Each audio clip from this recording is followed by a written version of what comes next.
সময়টা তখন ১৯৭৯ সালের ২৮ মার্চ। তো গোপালগঞ্জের ওই মাকসুদপুর উপজেলায় জন্মগ্রহণ করবেন বাংলা চলচ্চিত্রের এক অনন্য উজ্জ্বল নক্ষত্র। ছেলেটির নাম ছিল মাসুদ রানা। বড় হয়ে সে হতে চেয়েছিল ডাক্তার। উচ্চ মাধ্যমিকের পর সায়েন্সের ছাত্র মাসুদ রানার স্বপ্নগুলো বদলে যেতে থাকে রঙিন দুনিয়ার টানে। চলচ্চিত্রের সাগরে ভাসায় তার স্বপ্নের নৌকা, আর বাংলাদেশের চলচ্চিত্র খুঁজে পায় নবাগত এক নায়কের। নাম বদলে তিনি হয়েছেন আজকের সাকিব খান।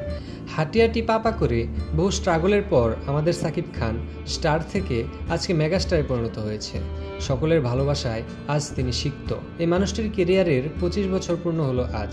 এই দিনটা সাকিব খানের জন্য যে কতটা গুরুত্বপূর্ণ এবং কতটা ভালোবাসার, এটা নিশ্চয়ই আপনাদের বলে বোঝাতে হবে না, কারণ কেরিয়ারের শুরুটা তার জন্য মোটেও সহজ ছিল না।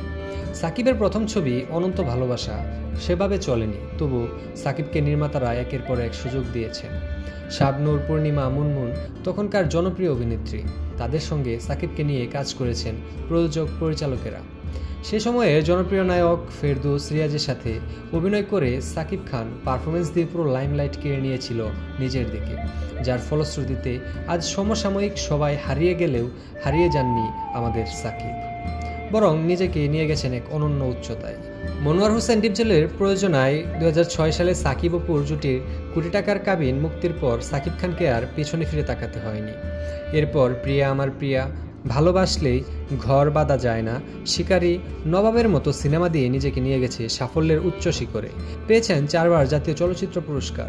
সময়ের সাথে সাথে দর্শকদের চাহিদা মাথায় রেখে সাকিব বদলেছেন নিজেকে, যার প্রমাণ পাওয়া গেছে বর্তমান সময়ের প্রিয়তমা, রাজকুমার এবং তুফান সিনেমায়।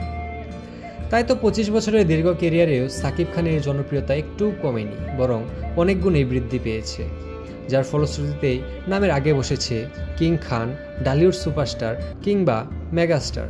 তবুও অনেকের মনে প্রশ্ন থেকে যায়, ২৫ বছরের এই ক্যারিয়ারে কি পেয়েছে সাকিব খান? তিনি পেয়েছেন লাখো মানুষের ভালোবাসা এবং দোয়া, যা হয়তো বাংলা ইন্ডাস্ট্রিতে এইভাবে আর কেউ কখনো পায়নি।